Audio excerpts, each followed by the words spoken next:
তো once again a very good morning. আর আজকে হচ্ছে হলো ডে 3 এট মধ্যপ্রদেশ। আর আজকে যাব আমরা ইন্দোর।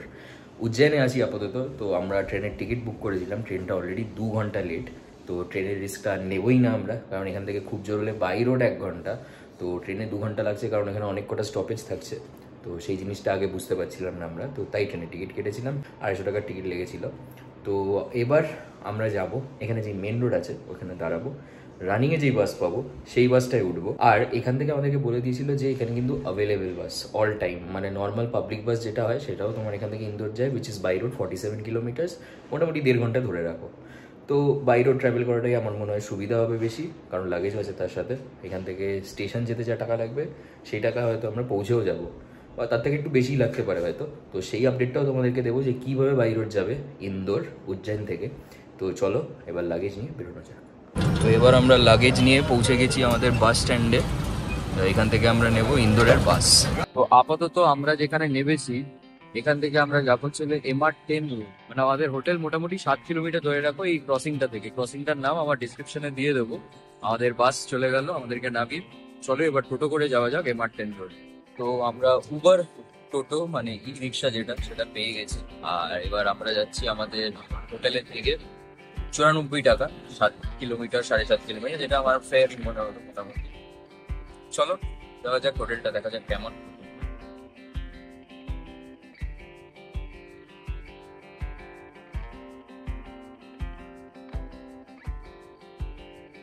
তো এবার আমার পেছনে যদি দেখো, এই হচ্ছিল আমাদের হোটেল।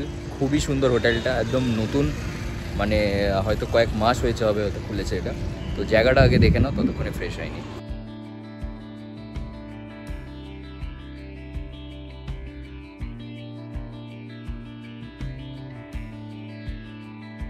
তো এবার এখন আমি আছি লিফটে, আর যাচ্ছি এখন আমরা কয়েকটা সাইট সিইংস ঘুরতে। তো জায়গাগুলো যেমন যেমন যাব তেমন তেমন তোমাদেরকে দেখাতে থাকবো। আর হ্যাঁ, এখানকার ছাপ্পান দোকান কিন্তু নিশ্চয়ই যাবো রাত্রিবেলা। তো চলো লেটস গো। তো এবার পেয়ে গেছি অটো ফাইনালি। 20 থেকে 25 মিনিট পরে গিয়ে অটোটা পাওয়া গেছে। মানে এই সিটিটাতে একটু ট্রান্সপোর্টেশনের প্রবলেম তো আছেই আমার যেটা মনে হচ্ছে, আর over price transportation obviously. But যদিও বাইরের শহর তো এবার প্রাইসেস সব জায়গায় আলাদা হবেই, কিন্তু একটু ট্রান্সপোর্টেশনের প্রবলেম কিন্তু আমার মনে হলো। কয়েকটা ভেতরে ভেতরে সিলেক্টিভ এরিয়া আছে। তো প্রথম ডেস্টিনেশন, মানে এই জায়গাটার নামটা আমি ঠিক জানি না। আমরা অটো করে যখন যাচ্ছিলাম রাজবাড়া প্যালেসের, এটা অন দ্য ওয়ে পড়লো। জায়গাটার নামটা আগে জানার চেষ্টা করব। এখানকার রোদটা তো দারুণ, তার সাথে এখানকার জায়গা যেটা আছে, পরিবেশ যেটা, খুবই শান্তশিষ্ট। আর ব্যাপারটা হচ্ছে যে এটা একটা খুব সম্ভবত মন্দির, মানে যেটা আর্কিওলজিক্যাল ডিপার্টমেন্ট নিজে থেকে এখন মেনটেন করছে। বাইরে যেটা নোটিশ দেখলাম সেটা, কিন্তু নামটা এখনো অব্দি বুঝতে পারিনি এই জায়গাটার কি। এখানকার লোকাল কেউ জিজ্ঞেস করলাম, সেও বলতে পারলো না। তো আরেকবার চেষ্টা করবো কারোর থেকে নামটা জানার, ততক্ষণ তোমরা জায়গাটা দেখে নাও। তো হ্যাঁ, এই জায়গাটা আমার আইটিনারিতে তো অবভিয়াসলি ছিলই, কৃষ্ণাপুরা ছাত্রী। তো সেটাই আমরা দেখেছি। আমরা বাইরে এসে নামটা জানতে পারলাম, আর বাইরে গেটে হিন্দিতে নামটা লেখা ছিল, তাই একটু পড়তে অসুবিধা হলো, but no problem. Let's go to our next destination.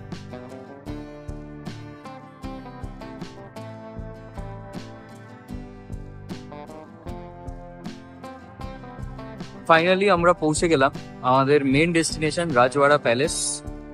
আর এখনো খোলা আছে গেট। তো ভেতরে ঢোকার টিকিটের প্রাইসটা একবার জেনে নি শর্ট করে। তো এই আমরা ঢুকলাম রাজওয়াড়া প্যালেস। এবার ভেতরে ঢোকা যাক। 20 টাকা করে এন্ট্রি, মোটামুটি ঠিকঠাক এন্ট্রি চার্জেস।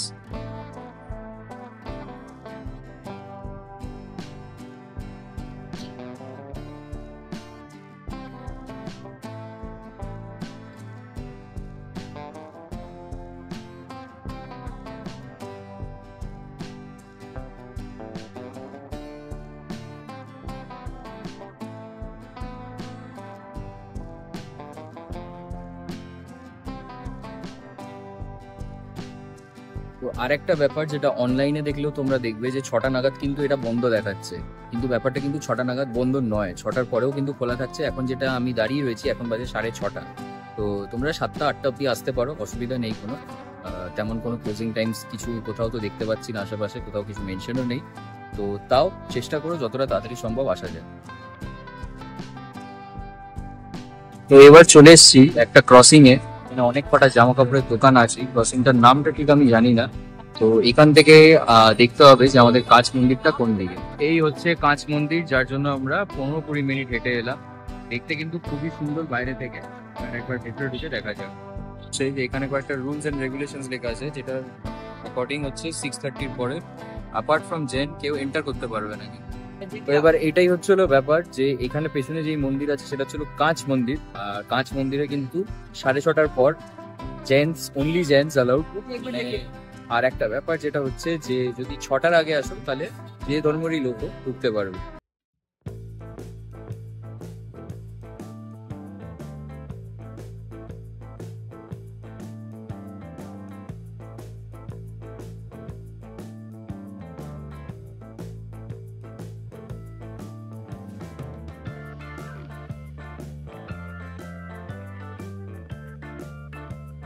তো ঠিক আমার পেছনটা যেটা দেখছো, এই পুরো রাস্তাটা হচ্ছিল 56 দোকান। এখানে অ্যাকচুয়ালি 56 খানা দোকান আছে।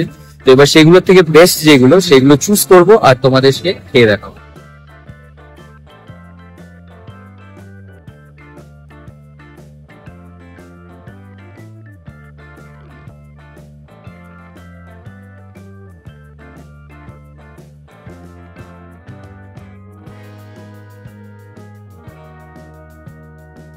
হলো আমার মাটন হটডগ, এটার দাম 40 টাকা।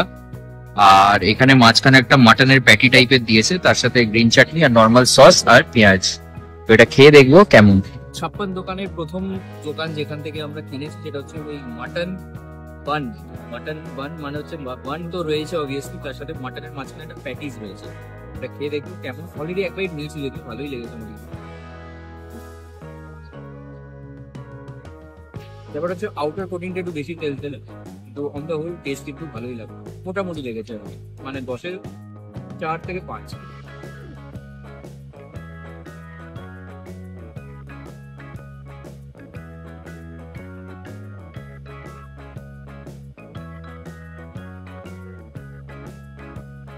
इसको पिज्जा डोसा क्यों बोलते हैं? सॉस आ जाता है। मतलब पिज्जा बेस में जितना भी सॉसेस रहता है, ये डोसा में वो सब सॉसेस है।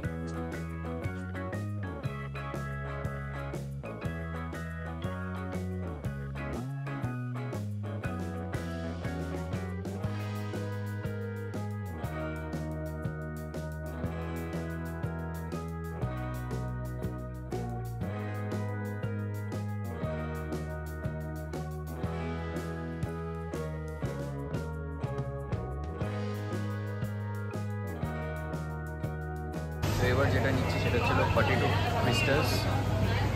আর এখানে সব প্রাইসেস লেখা, আর এখানে আমার আইটেমটা রেডি।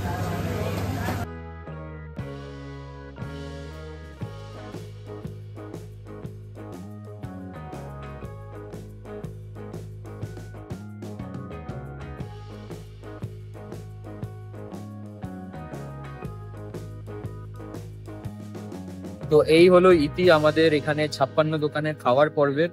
আর এবার যাচ্ছি হলো আমরা আমাদের হোটেলে ফেরত। আর জায়গাটা কিন্তু খুবই ভালো, ওয়াশরুমও রয়েছে, লেডিস জেন্টস আলাদা, আর 56টা দোকান তো অবভিয়াসলি রয়েছে তাছাড়াও। তো এবার আমরা টোটো নেব, নিয়ে যাব আমরা আমাদের হোটেলে ফেরত। তো once again a very good morning. আর আজকে হচ্ছে হলো ডে 2 অ্যাট ইন্দোর। আর আজকে যাচ্ছি আমরা ওমকারেশ্বর মন্দির।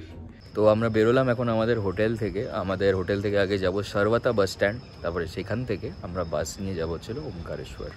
মোটামুটি 2-2.5 ঘন্টার ব্যাপার স্যাপার আছে এখানে ট্রাভেলিংয়ের, যাওয়ার জন্য শুধু, আবার আসার জন্য সেই সেম।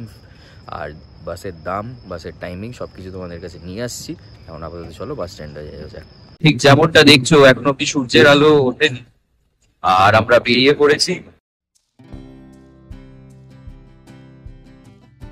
এই হচ্ছে ওদের বাস স্ট্যান্ড, সব রকমের বাস, উজ্জৈন যাওয়ার বাস, ওমকারেশ্বর যাওয়ার বাস, আশেপাশে ইন্দোরে যেখানেও যাবে সেখানকার বাস পেয়ে যাবে। আর ভাড়াটা জেনে নেবে। এই হচ্ছে বাস, 3 seater plus 2 seater non AC, 140 টাকা করে পার হেড।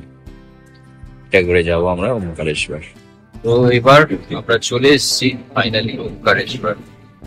আর যেখানে আমাদেরকে নামায় এই বাস স্ট্যান্ডটা, এই বাস স্ট্যান্ডের থেকে তোমাদেরকে অটো বা টোটো করে যেতে হবে মন্দির। 2.5 কিলোমিটার থেকে 3 কিলোমিটার করে পার হেড। ম্যাজিক কার বা টোটো করে তোমরা যেতে পারো। তো এবার এখানে একটা ব্যাপার আছে, যেটা হচ্ছে যে ওমকারেশ্বর চলে তো আসবে, দিয়ে ওমকারেশ্বরে পুজোও দিয়ে দিতে পারবে, কিন্তু তোমার জ্যোতির্লিঙ্গ দেখা ততক্ষণ সম্পূর্ণ হবে না যতক্ষণ না তুমি এখানকার দুটো মন্দিরই দেখে নাও। একটা যেটা এখন আমরা যাচ্ছি এখানে ওমকারেশ্বর, আর একটা ছিল যেটা ওই ব্রিজ ধরে আমরা যাবো পর মঙ্গলেশ্বর, সেটাও আবার এই পারে। তারপর ওখান থেকে আমরা বাস ধরে যাবো আমরা আমাদের বাড়ি। আর এখানে যে ব্রিজটা রয়েছে সাসপেনশন ব্রিজটা, এখান থেকে কিন্তু ভিউটা জাস্ট দারুণ, একবার দেখে নাও।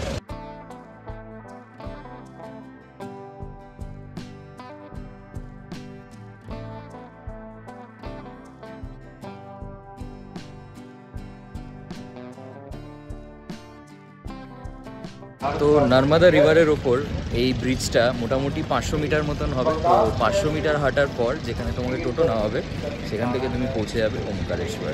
আমরা পৌঁছেই গেছি, এবার মন্দিরটা দেখো, খুবই সুন্দর।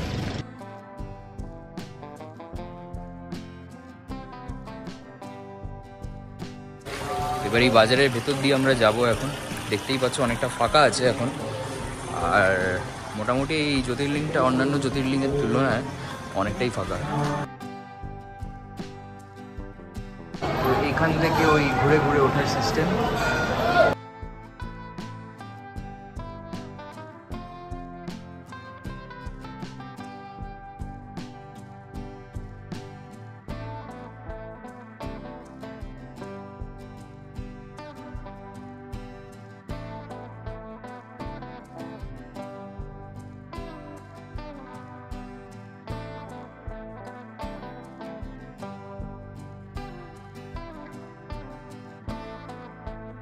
তো এই হচ্ছে হলো আমাদের রাস্তা, আর ওইদিকে হচ্ছে হলো এই ব্রিজটা, যেটা করে আমরা যাবো মঙ্গলেশ্বর। তো এবার এই ব্রিজ বরাবর আমরা সোজা চলে যাব মঙ্গলেশ্বর, দিয়ে ওইখানে পুজো দিয়ে আমরা বাসে করে যাব বাড়ি। এখানকার ভিউটা দেখতে পাচ্ছ, বিশাল সুন্দর, নর্মদা রিভার নিচে। তো এবার আমরা যাচ্ছি মঙ্গলেশ্বর মন্দির, আর এখানে আবার সেই বাজারের মতন, কয়েকটা বাজার বন্ধ, কয়েকটা বাজার বসে। আমরা প্রায় চলেই এসেছি মঙ্গলেশ্বর, এবার এখান থেকে জাস্ট নেমে ঢুকবো। তো এবার পৌঁছে গেলাম আমরা মঙ্গলেশ্বর। এবার এখান থেকে এন্ট্রেন্স, এখানে অতটা ভিড় নেই, যেমন এখানটা একটু ফাঁকাই আছে। চলো ঢোকা যাক। এই হচ্ছে মঙ্গলেশ্বর মন্দির, যেটা না দেখলে তোমার জ্যোতির্লিঙ্গ অসম্পূর্ণ থেকে যাবে। তো এবার এখানে আমরা ঢুকবো। তো এখানে এতটাই ফাঁকা মঙ্গলেশ্বর যে আমি তোমাকে এতটা ফ্রিলি দেখাতে পারছি আর কি, পেছন দিয়ে দেখলে আরো বেটার দেখতে পাবে।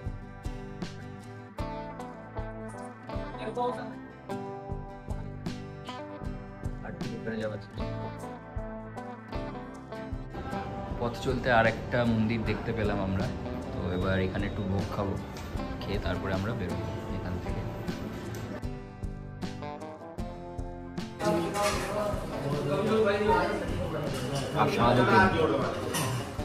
তো আবার আমাদের এখানকার শেষ, দু জায়গাতেই পুজো দেওয়া হয়ে গেছে, জ্যোতির্লিঙ্গ কমপ্লিট। এবার আমরা বাস ধরবো, যাবো ইন্দোর।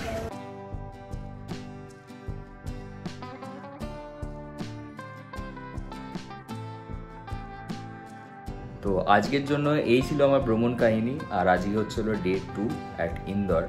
আর দেখা হচ্ছে তোমাদের সাথে আরও একটা দুর্দান্ত প্রপার্টি নিয়ে, যেটা হচ্ছিল কালকে, মানে which is around 4th or 3rd of April। তো যাচ্ছি হচ্ছে হলো ইন্দোরেই অন্য আর একটা হোটেলের নামটা এখন নিচ্ছি না, কালকে দেখা হবে তোমাদের সাথে। আর যেটা তোমাদেরকে বললাম যে ওমকারেশ্বর যাওয়ার জন্য কিন্তু তোমরা ইন্দোর থেকে ইজিলি বাস পেয়ে যেতে পারবে, আর ফিরে আসার জন্য ইজিলি বাস পেয়ে যাবে। 140 টাকা আপাতত নিচ্ছে, কিন্তু এবার সিজনালি হয়তো ওটা চেঞ্জ হতে পারে, শীতকাল আর গরমকালের ব্যাপার আছে। তো হ্যাঁ, এই ছিল আজকের ওমকারেশ্বর ট্রাভেল জার্নি। আর বাকি সমস্ত সব ডিটেলস তো আমার ইনস্টাগ্রাম পেজে পেয়েই যাবে, আর তাছাড়া ভিডিও ডিসক্রিপশনটা নিশ্চয়ই চেক করো। আরও তোমার ডিটেলড বাস চার্জেস, বাস টাইমিংস বলতে গেলে প্রতি আধা ঘন্টা অন্তর তুমি বাস পেয়ে যাবে সারবাতা বাস স্ট্যান্ড থেকে, সেটার লিঙ্কও আমার ডিসক্রিপশানে পেয়ে যাবে, সেটা একবার নিশ্চয়ই চেক করো। আর আজকে আপাতত আমরা হোটেল থেকে তো কিছু খাচ্ছি না, বাইরে থেকে অর্ডার করতে হবে। তো this is how dare 2 at Indore comes an end. দেখা হচ্ছে তোমাদের সাথে আবার কালকে ইন্দোরে, আর কালকে নতুন প্রপার্টি, নতুন সকাল। Until then, good night.